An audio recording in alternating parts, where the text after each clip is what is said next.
கர்த்தருடைய பரிசுத்தமுள்ள நாமத்திற்கு ஸ்தோத்திரம். இன்றைய நாளின் கர்த்தருடைய வார்த்தையாக சங்கீதம் 107வது அதிகாரம் 35வது வசனம். அவர் அவாந்திர வெளியை தண்ணீர் தடாகமாகவும் வறண்ட நிலத்தை நீரூற்றுகளாகவும் மாற்றி. என கருமையானவர்களே, வறண்ட நிலத்தை நீரூற்றுகளாக மாற்றுகிறார். அவாந்திர வெளியை தண்ணீர் தடாகமாக மாற்றுகிறார். நம் ஆண்டவருடைய வல்லமை, நம் ஆண்டவர் அற்புதங்களின் தேவன்.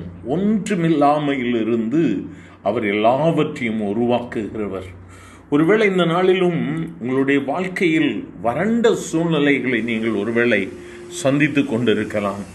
என் வாழ்வில் அநேக காரியங்கள் வறண்டு இருக்கிறது, அல்லது என்னுடைய வாழ்க்கை அவாந்திர வெளியை போல் இருக்கிறது, ஒரு நம்பிக்கை இல்லை, என்னுடைய வியாபாரத்தில் நம்பிக்கை இல்லை, என்னுடைய தொழிலில் ஒரு முன்னேற்றம் இல்லை, எல்லாமே வறண்டு போய் விட்டது என்று சொல்லி கலங்கி இருப்பீர்களானால் என்று இந்த வார்த்தையை பற்றி பிடித்து கொள்ளுங்கள். அவர் அவாந்திர வெளியை தண்ணீர் தடாகமாக மாற்றி வறண்ட நிலத்தை நீரூற்றுகளாக மாற்ற. உன்னுடைய வறண்ட இடம், உன்னுடைய வறண்ட வாழ்வை அவர் நீரூற்றாக மாற்றப் போகிறார். வறண்டு போயிற்று என்று சொல்லி கலங்கி போயிருக்கிறாயோ, இந்த அற்புதங்களின் தேவன் உன்னுடைய அருகிலே இருக்கிறார். அவர் வல்லமை உள்ள தேவன், அவர் வாக்கு மாறாத தேவன். இயேசுவை பற்றி பிடித்துக் கொள்வாயா?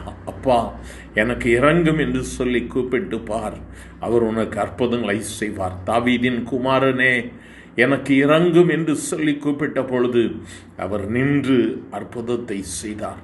இன்று உனக்கு அற்புதத்தை செய்ய என் இயேசுனுடைய அருகிலை வர வேண்டுமானால் அவரை நோக்கி கூப்பிட ஆரம்பி, அவரை நோக்கி கதற ஆரம்பி. ஆண்டவரே, வறண்டு போன நிலம் போல் என் வாழ்க்கை வறண்டு போய் இருக்கிறது. பல சூழல்களில் நான் வறண்டு போய் இருக்கிறேன். நம்பிக்கை இல்லாத அளவிற்கு என் வாழ்க்கை வறண்டு போயிற்று. ஆனால் இதை மாற்ற உம்மாலும் முடியும் ஆண்டவரே. இன்று என்னுடைய வறண்ட வாழ்க்கையை, இன்று வறண்டு போன சூழ்நிலையை நீர் தண்ணீர் தடாகமாக நீரூற்றாக மாற்ற வல்லமை உள்ள தெய்வம். உம்முடைய வார்த்தையை நம்பி உம்மை நோக்கி கூப்பிடுகிறேன், எனக்கு அற்புதத்தை செய்யும் ஆண்டவரே என்று சொல்லி அவரை நோக்கி கூப்பிடுவோமா? நாம் ஒருமனப்பட்டு செபிக்கும் பொழுது கர்த்தர் இன்று மனம் இறங்குவார்.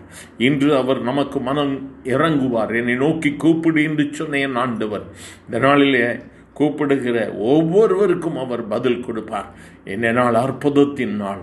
அவரை நோக்கி கூப்பிடலாமா? எங்கள் அன்பின் ஆண்டவரே, ஆசீர்வதிக்கப்பட்ட இந்த காலை வேளைக்காக நன்றி ஆண்டவரே.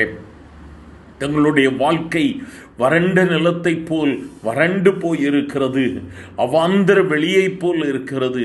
வாழ்க்கையில் ஒரு நம்பிக்கை இல்லை, பல இடங்களில் சோர்ந்து போய் இருக்கிறோம். அடுத்த நிலைமை எப்படி இருக்குமோ என்று சொல்லி கலங்கி போய் இந்த வார்த்தைகளை கேட்கிறோம். உடைய பிள்ளைகள் தங்களுடைய வியாபாரத்தில், தங்களுடைய வாழ்க்கையில் எந்தெந்த இடங்களில் வறண்டு போயிருக்கிறார்களோ, இன்று உம்முடைய வார்த்தையின்படி கர்த்தர் நீரூற்றாக மாற்றுகிற தயவிற்காக ஸ்தோத்திரம் ஆண்டவரே. இன்று ஆசீர்வாதத்தின் கதவுகள் திறக்கப்படுகிற தயவிற்காய் நன்றி. உம்முடைய நாமத்தை மகிமைப்படுத்துகிற தயவிற்காய் ஸ்தோத்திரம். ஆசீர்வதியும் இயேசுவின் நாமத்தில் பிதாவே. ஆமேன், ஆமேன்.